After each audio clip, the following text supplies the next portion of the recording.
and this is Ryan Dowdall. He's from also the Power Place in Kennett Square. Pastor Steve had to get back home, take care of some stuff, so we're holding it down today. But I'm excited to get to share with you. Our goal is to, not give you one formula to kind of fix it all. We're not going to teach from just mixing from a DAW or just mixing from a second console or just from an aux. We want to try and kind of touch on each of those and encourage and equip you to use what you have and not have to make you go back to your pastor and say, hey, we got to spend some money and get all this gear, because we know what it's like doing things on a budget. Anybody have a USB-A cord? There's that one up here. USB-C in there. I got an older MacBook. I bet we can track one down. We can get one. So, if you're taking notes, I've got a few notes to give you. So, we're just going to start from the very, very, very, very bottom. Ultimately, to get any sort of good mix, you have to start at the source. So you can't expect anything to sound good on the mixing side if the source itself doesn't sound good. So this means making sure you have a quality instruments, so quality drums, quality shells, kick, snare, cymbals, all of the above. Make sure it's sounding the best that it possibly can. I'm not telling you to go out and buy new things, but at least take the gear that you have and make it sound as good as it possibly can sound for that piece of gear. So tune your drums, replace heads if they're old and damaged and warped and all that kind of stuff. Use dampeners if you need to. You can use gaff tape if you've got that. That's a great dampener. Or drum rings or big fat snare, moon gels, all that kind of stuff will help in dampening. Your toms, make sure your instruments are tuned. This sounds like really basic, but like 9 times out of 10, if you have a really bad sounding stream, if you go back and fix some of these sources, it will drastically improve. So make sure you start at that source. And then on top of that, use proper miking techniques on the drums. So, I can only tell you, in a general way how to mic your drums, but make sure that the mics are pointed toward the center of the tom or the snare. Make sure your overheads are equidistant from the snare drum to your overhead. So if your left overhead, is get it as high as you can in whatever space you have. If you have a drum booth, get it as high as you can, measure that distance first, and then measure the other distance from the snare. Make sure they're equidistant from that snare drum, and that's going to cancel out any phase issues and each other that you may have. Yeah. So a mistake I see a lot of times with overheads is they're different heights a lot of times because people are trying to get them equidistant from the snare. That can kind of, it's still centered, but it's the equivalent of leaning this way and listening to the drums. It's still centered, but that's just a weird sounding stereo image. So you still want your snare drum in the center of the overheads. So a lot of times your left overhead will be over by the hi-hat way more than you think it should, and your right overhead will be way more over by the floor tom, maybe even further over than you think it should. But when you look at it, you realize it's centered on the kick, because what's center in your mix? It's kick and snare. So you want to center your overheads. Usually on the on your snare, your 1 o'clock lug is where I'll do it, because that's equidistant from the center of the snare and the kick. So that gives you like a good starting point, and that is going to be the best sounding picture of your drums. It's going to sound like you're standing next to them. Yeah, that's good. So anything that needs miking, make sure you use proper techniques for that. And there's tons of resources out there. Just Google proper miking for insert your instrument, and you should have some good direction there. Any source that doesn't have a direct output. Another huge one is make sure your PA for your main PA is tuned properly to your room. If you don't have a PA that's tuned properly, then you're going to be fighting all sorts of issues in that room. So you'll be doing things that you normally wouldn't have to do because you're fighting a PA that's not tuned to the room itself. Do you want to touch on anything on that real quick? Yeah, a lot of churches get their subs set up on an aux, just so they can like turn the bass down real quick. But when you listen to like headphones, it's got its curve, and all music is played back on that curve. So my philosophy and the way systems in a lot of non-church settings are tuned is to have like a 12 dB slope from the low end up to like 250 hertz, and then flat up until like 1K, and then kind of a 6 dB roll off by the time it gets to the highest. That's like a general curve that you'll see on an analyzer, and that kind of tricks your ears when you go loud to make it sound kind of relatively even, because our ears have a frequency curve, they're not flat. And that way, when you're running your service at like 90, 95 dB, it feels good, it feels even, and your system is set up to sound good, and you don't have to fiddle with stuff. If you play a good mix through a system that's set up right, it sounds like the mix. And then if you play a bad mix through that same system, it will sound like a bad mix. But that's ultimately where the problem is, and you need to fix the mix. But if you can't hear the mix, make sure that your speakers are set up and responding the way that the manufacturers of those speakers designed them to perform. Whether you have to call in somebody who knows a lot more than you do, and they're going to move your speakers because you don't have budget to get different speakers. But setting your stuff up and tuning it right is like everything. 100%. So yeah, make sure you have your PA tuned properly for your room, and then your vocal mic should be proper based on your room and your drum setup. So if you have like drums that are not fully enclosed, then condenser mics probably aren't your best option for vocal mics, because they're going to pick up all that ambient bleed from your cymbals and your drums, and you're going to be trying to fight with that the whole time. So use dynamic mic instead. It's going to pick up a lot less cymbal bleed, a lot less ambient drum noise, and help you not have to fight those issues. Gain structure is extremely important. Set up proper gain structure from your console, because if you get it right at the beginning, you're going to save yourself a headache, especially if you're using a DAW or an external board. Then they're not going to be getting already a source that's overly gained up and have to fight with that. So if they're getting a source that's overly gained up and it's distorting, then all they're going to be doing is fighting with your distortion from your source. So make sure your gain structure is set properly, and that's going to be, somewhere around, anywhere between like -12, -18, somewhere around there. That's kind of a healthy level for your gain structure. And then another really important thing is to develop your musicians to help them grow. If you're not having a musician that you're trying to develop and equip and help them to grow, then your sound is never going to improve over time. So no matter what you're doing, this is real basic, super easy stuff, but you've got to invest and develop in your team, build relationships with them, take them out, hang out with them, talk to them about life, experience what they're going through, have them tell you about what's happening in their life, so that you can build a relationship, and then you're able to speak into that. So, Mark just talked about this in the last session about live mixing. If you're not spending time with an individual and having a relationship with them, then you can't speak into their life and tell them when something is wrong, or help them improve on something. You don't have that relationship. There's no foundation there, so you can't speak into it. So make sure you're developing your team, because that's part of the source.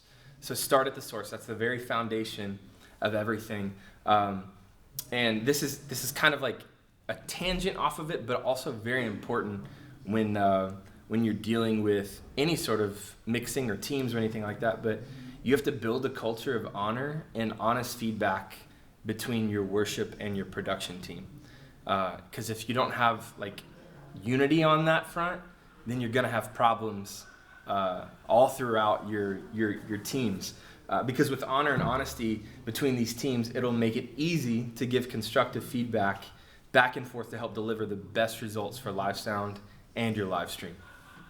encouraging one another, or encourage one another because we're all here for the same purpose, and that's to point people to Jesus, right? Like we're here for one reason, to point people to him. And so if we're not encouraging one another and giving that important feedback, then we're stifling that. We're limiting what it could be in our teams. And anyways, so you can give constructive criticism that way. And that means like if the drummer is really like smashing the cymbals, they're really like going hard, they're really feeling it, that's great. But if it's sacrificing your vocal mics for your stream and you're fighting that, then have a conversation with them. Say, hey, would you mind in those bigger moments just kind of pull back some on those cymbal hits so that we can have clarity in the vocals. Otherwise, I'm fighting that. Then at that point, they can say, yeah, sure, no problem. Like, I can do that. If you don't have the relationship and you go and tell a drummer to stop hitting the cymbals so hard, it's probably not going to be the most beautiful, loving conversation that it could potentially be, right? He'll hit him harder. Yeah, exactly. In spite of you, he'll hit him harder.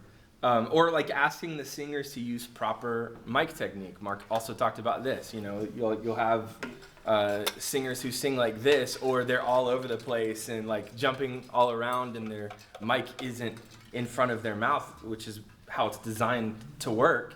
So if you don't have that relationship, you can't give that feedback. But give that honest feedback. Hey, I noticed you're getting excited in the song and your mic is kind of all over the place. We really want to hear you. We need to hear you in this moment, especially when you're exhorting and leading us in worship. So hold it right there in front of your mouth the way it was designed to work. And all these little things are going to help deliver a better online mix. And then use the resources that your church is equipped with to their maximum potential.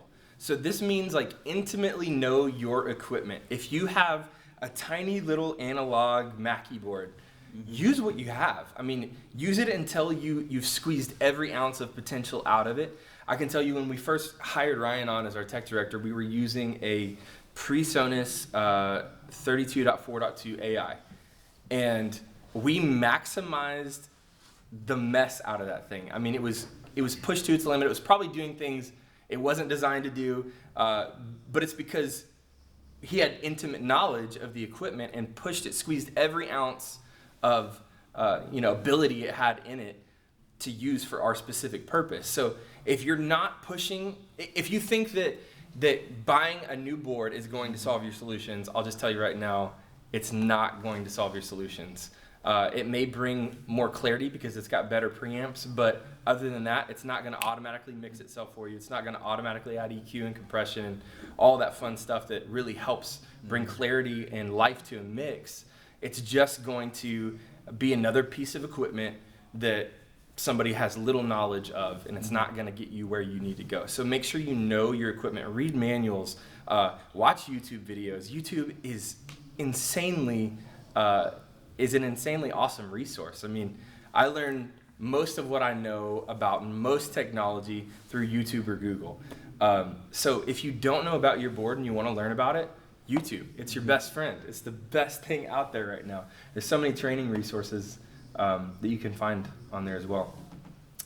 So push it to its limit, intimately know your gear. And that way when you are at a position where you can upgrade, maybe your pastor said, hey, I'm going to give you the go-ahead with this much money, then you know exactly what you need because you know what your equipment's limitations are.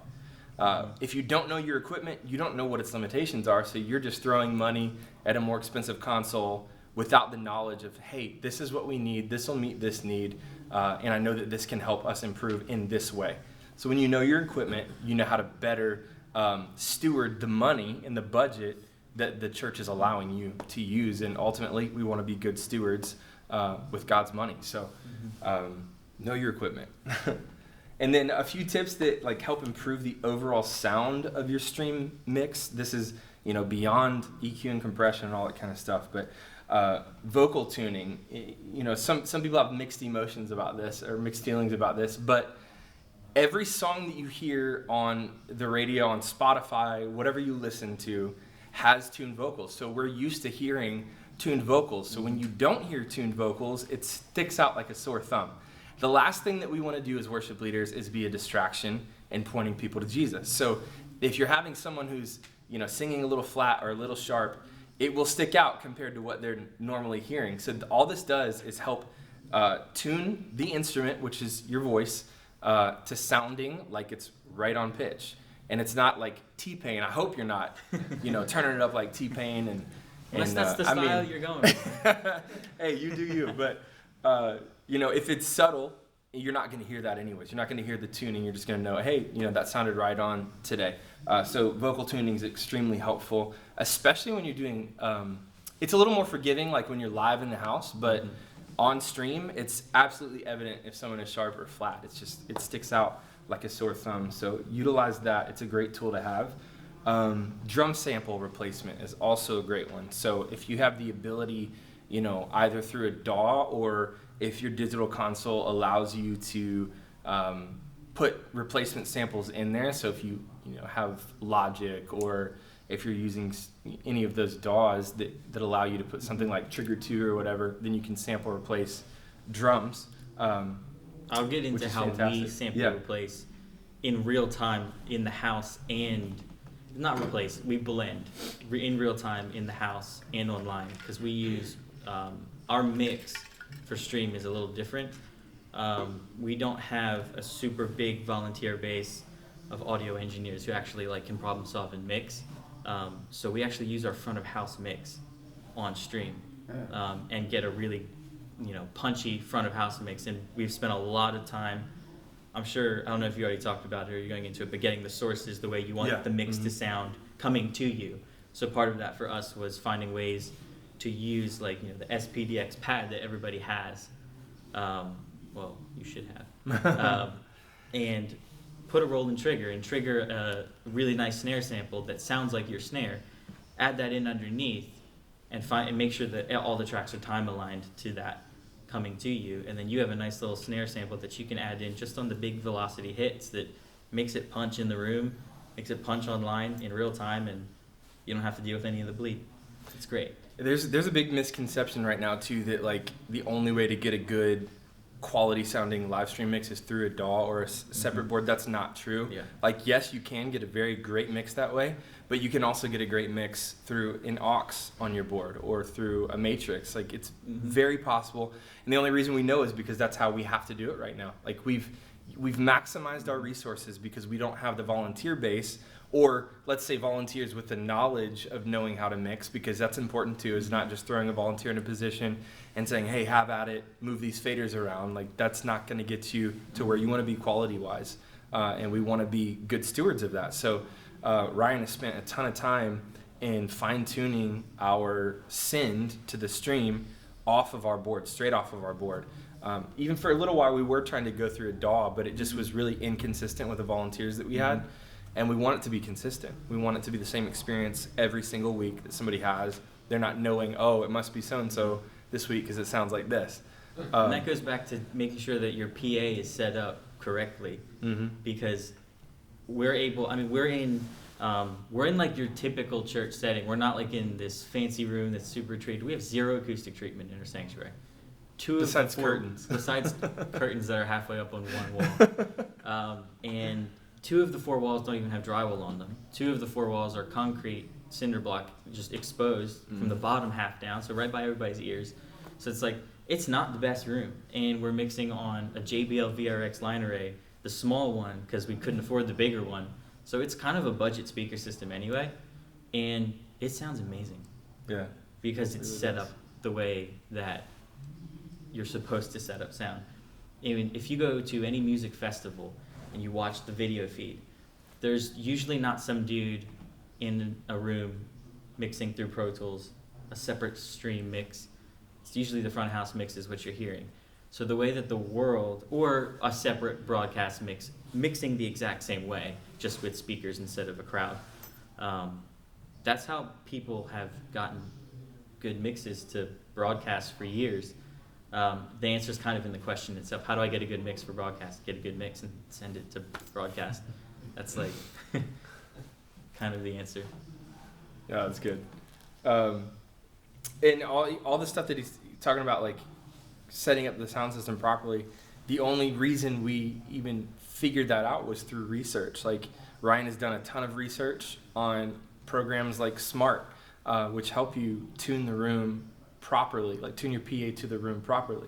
So you've got to really spend time digging into this stuff if you want the best results. If you're not willing to put in the time or the effort, you're not going to end up with the good end result that you're looking for, because all these preliminary things maybe were too difficult or took too much time. Like when you bypass those things, you're going to still be facing the same issues if you're not resolving the ones that progressively go from the source, if that makes sense. Okay, so drum sample replacement or blending, which is how we use it. And then reverb and delay, don't be afraid to use effects, but at the same token, don't kill your mix by throwing tons of reverb and delay and like that's all you hear the whole time.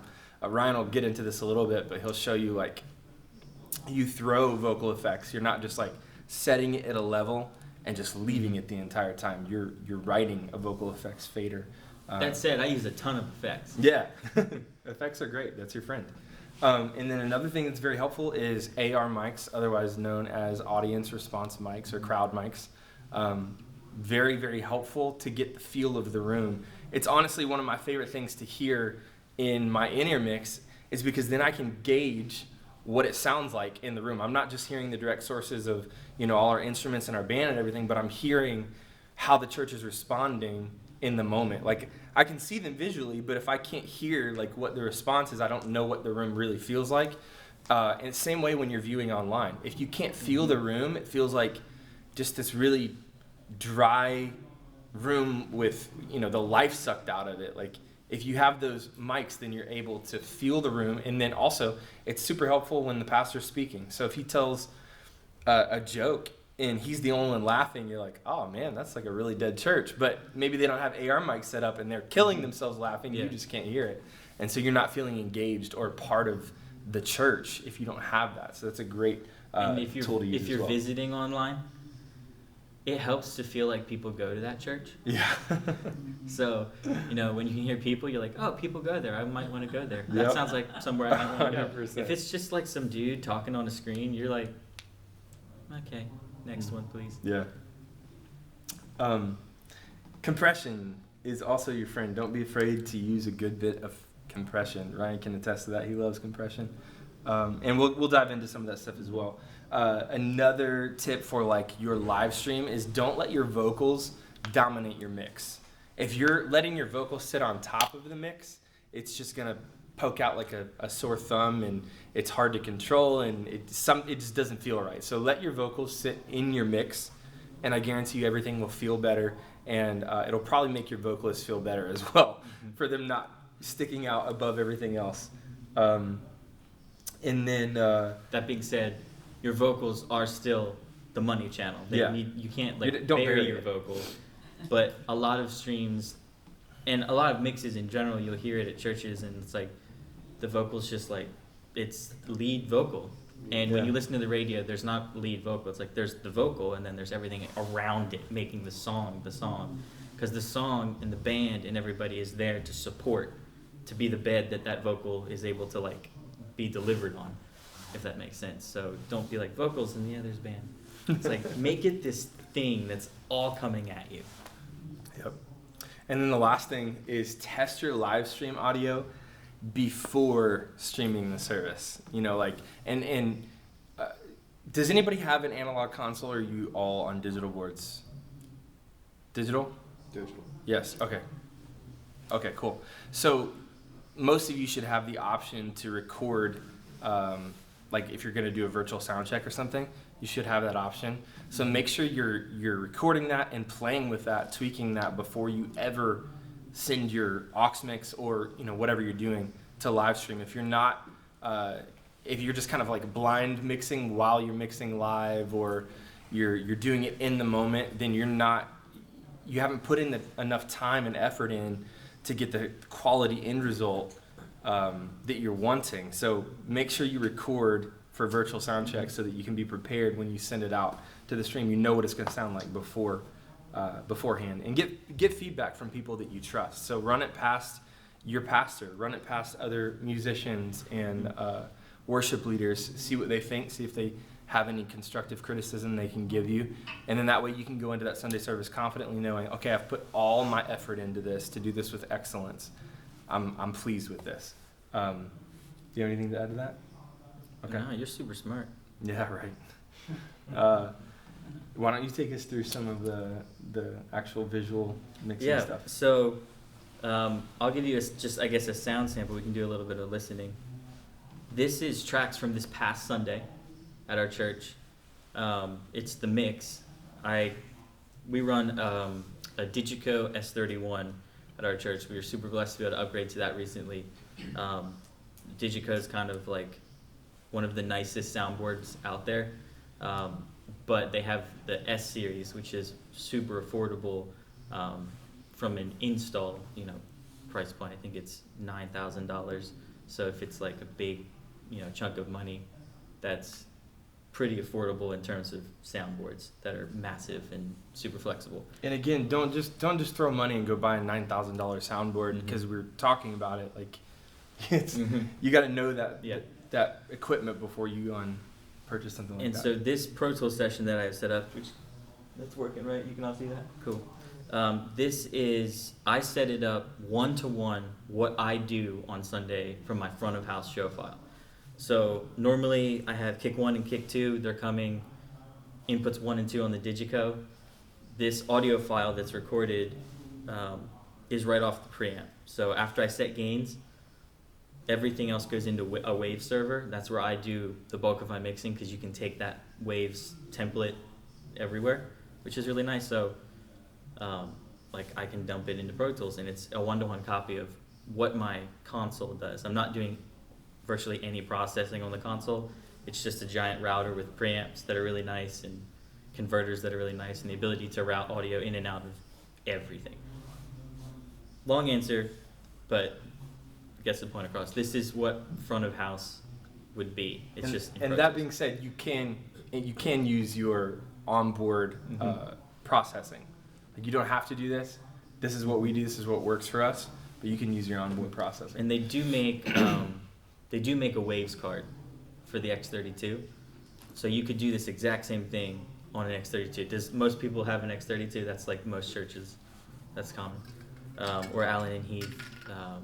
They make a waves card as well. So, what are you on? We have a Soundcraft. So you could get on Soundcraft, they have like other protocols that you can get boxes that convert from that protocol to SoundGrid. It's like an extra step, but you can do this on most any console that's a digital console made within the last 10 years. So here's the sound sample. On the altar, surrendered again.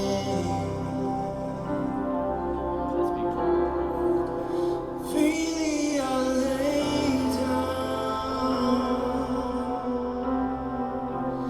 my everything.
of what we're doing, and that's what stream would sound like, and that's front of house, which isn't, a lot of churches aren't pursuing that as an option. And I just think that for a church mix online, off the board, that's super cool. If And that it's doable for Yeah. any church. we're a 300 person church, barely. We're like 220, 230, 240. We've just been hitting 300 because we're experiencing some growth, and super doable. If that was in my living room, I'd be like, my church is the coolest. You know? And I do think my church is the coolest. Because that is in our living room. We're biased. But, so I want to, how many of you are like mixers? Like you're the guy or girl? So like half. I'm front of house. Front I'm of not house. live stream, but I'm here for the guy that does our live stream. Okay, yeah. Cool. So, Landon talked about getting the source to be what you want to you. So you're not trying to make, like, I don't want to make a bass sound. I want the bass to come to me and be done. That comes from me doing like recording studio stuff before coming to the church world, and that's just how you do it. You're used to plugging things in, getting a sound and recording that, and that's the sound on the album or the track. A lot of people just get really clean preamps and really clean DIs and then send it to a soundboard, and everything just sounds super like dynamic. I'm using tons of compression, but not on each channel, on buses that everything's feeding into. So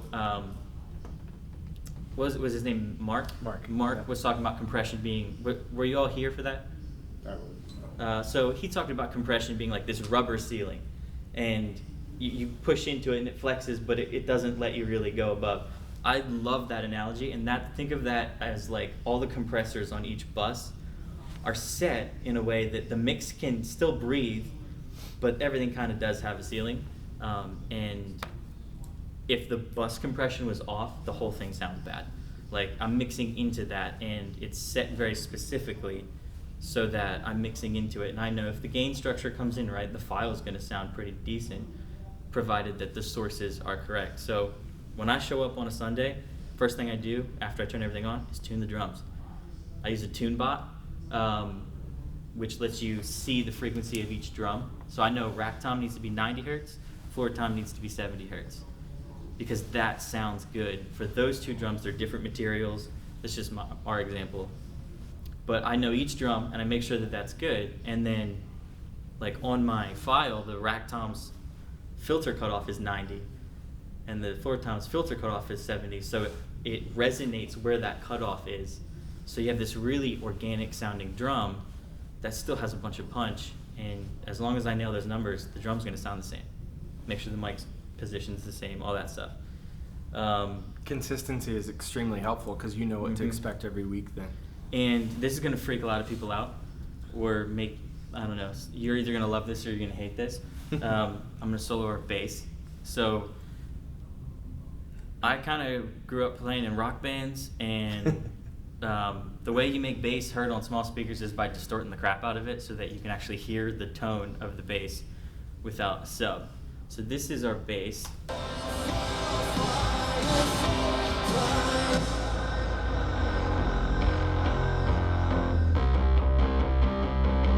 that's the DI. But then later, and it's like, why would you do that? That sounds broken.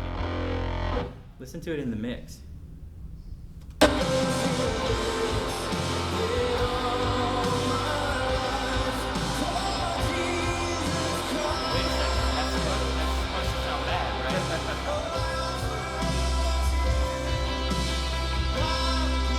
Makes the guitars sound huge. So, and if you're listening from an iPhone, the bass is actually audible. Like, it sounds horrible by itself. Like, what is wrong with that? But in the mix, it feels right. It sits in the mix right, and you're able to translate that to an iPhone or smaller speakers. So, for example, I'll cut everything below 100 hertz. So maybe let's go higher. Let's go 120. An iPhone doesn't have anything below 120 hertz.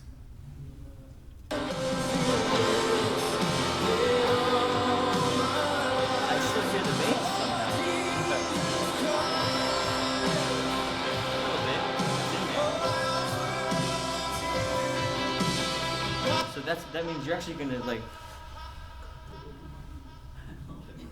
I told you, I use a lot, but it doesn't sound like a lot. It sounds like energy. It sounds like an anthem. It's an anthem of praise. You know, we call them praise anthems for a reason. Like, make it huge. Mm-hmm. I'll show you the sample replacement on the drums, and then like another thing. Here's the actually, you know what? I'll show you this now. So he was talking about bussing. Mark was talking about bussing overheads and stuff to like 2 different buses, compressing the snot out of one, leaving the one open. That's called parallel processing. So where you basically duplicate something, treat each one differently to create a texture or a sound that you like for a specific reason, and then the blend of those 2 sounds gives you the sound that you're looking for. Yeah. So here are the drums.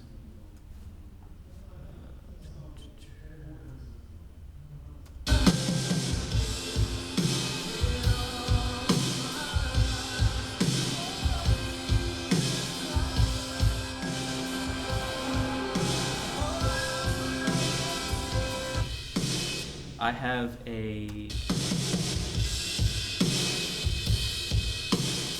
parallel groove that is being compressed a lot.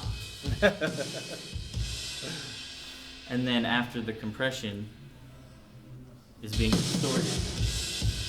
So the kick drum has no low end transient, but it's spitty.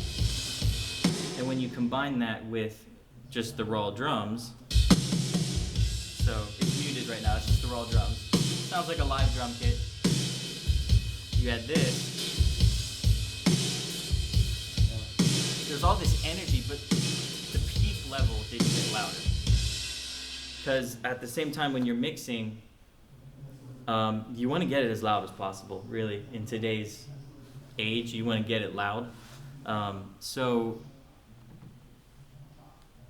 again, I don't know everybody's like level of terminology and how often you've been mixing. I could be saying parallel compression, you have no idea what that means. So I want to like not go into the weeds because I'm a sound guy and I can easily go into the weeds. Yeah.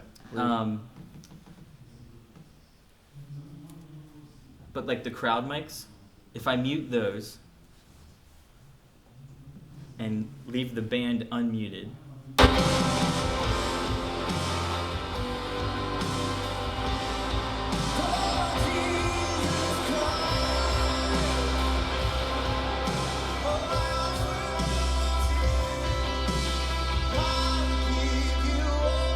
that's the front of house mix. There's no second aux mix that I'm doing for post-processing. I'm taking a left, I'm taking right, I'm dumping it into a matrix, and I'm taking the crowd mics and dumping that into that same matrix. Maybe 10 dB. That's what our crowd mics sound like. Off the board with no like filtering.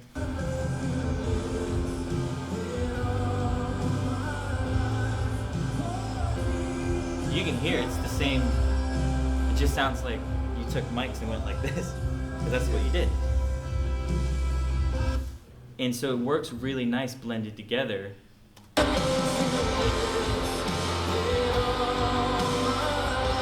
hear it on the snare drum. There's like this slap off the wall that's really pleasing. And then on down moments, especially when you get to like the ends of songs and things start flowing. Sacrifice all my heart and soul to glorify. I offer nothing less than all my life for Jesus Christ. One of our other singers started to kind of flow in the spirit here, and it was really, really cool.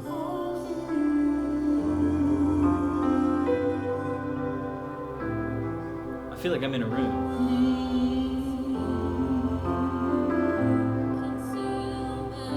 So for you,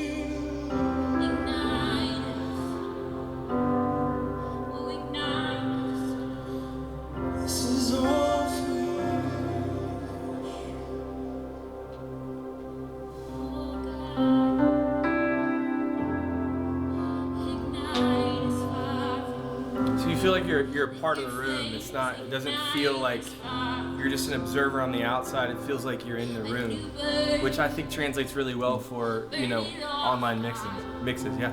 Can you solo out the AR mics? Yep. You can see what that sounds like. So in that moment,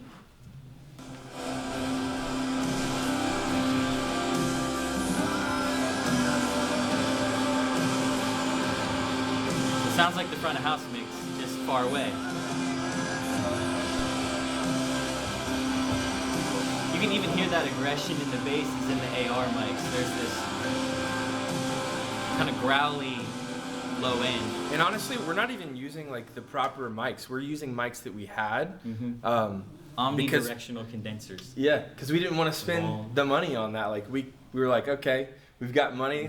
Let's not spend it on that. Let's spend it on other things that we really needed. And these mics work great. I mean, you probably have things lying around in your church somewhere that you could use right now. It's just using the equipment that you have to its full potential. Here is all of the channels with no processing. So all of the band, I should say.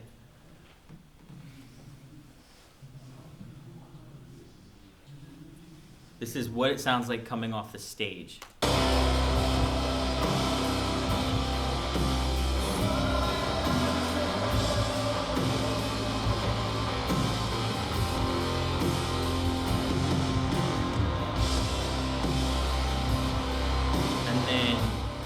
With basic EQ and compression, it's nothing crazy.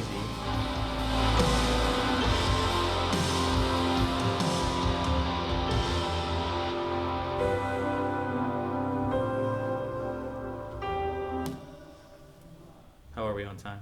We're right We're on. past it.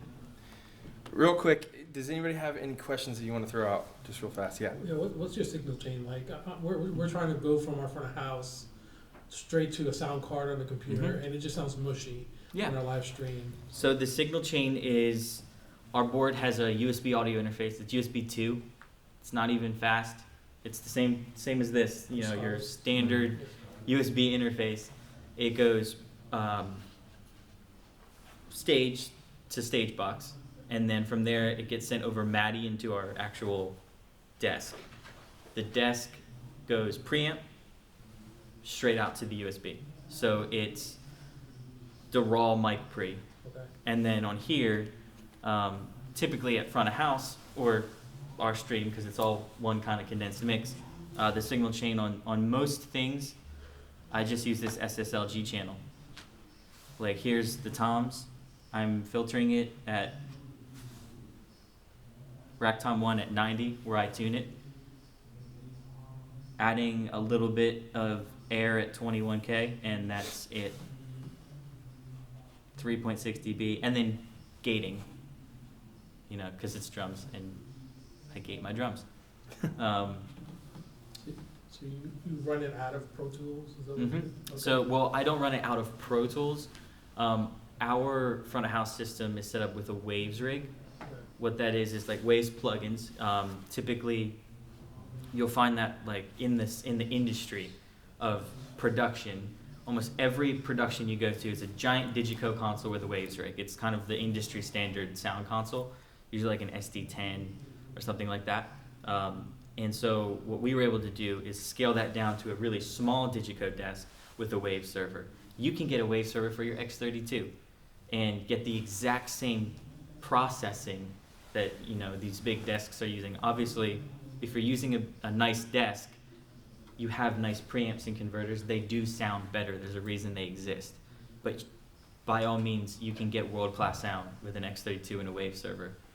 And I believe right now you can get an X32, a Wave server, and a Meyer Ultra X40 with two 900 LFC subwoofers. Meyer's like the king of PA systems, next to like L Acoustics and D&B. They're kind of like the top three manufacturers in the world that you'll see. 20 grand for all three. So your PA and front of house can be world class for 20 grand.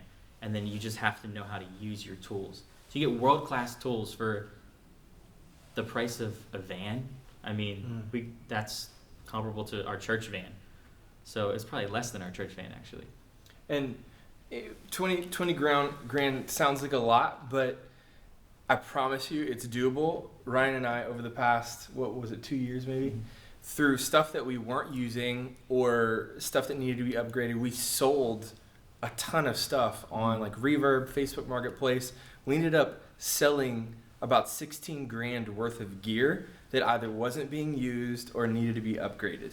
And we were able to do all of what we wanted to do without even going to our financial administrator. Mhm. Like we just said, hey, we're gonna make this happen. I know there's stuff that we can sell. I know there's stuff that we can do. We can make this work. So just let that be an encouragement to you. You know, if you're wanting to get equipment, you already know your equipment, you're using it to its full potential, and you're wanting to get stuff, you can do that and get quality equipment moving forward. I think my heart in showing you this is like to just inspire you guys that the tools are out there, and if you like he was saying, you learn them and you maximize like your knowledge. Like go to YouTube University, find out how people mix records, because every song that you put on that you love is on a record and it's mixed a certain way. They're all kind of mixed the same.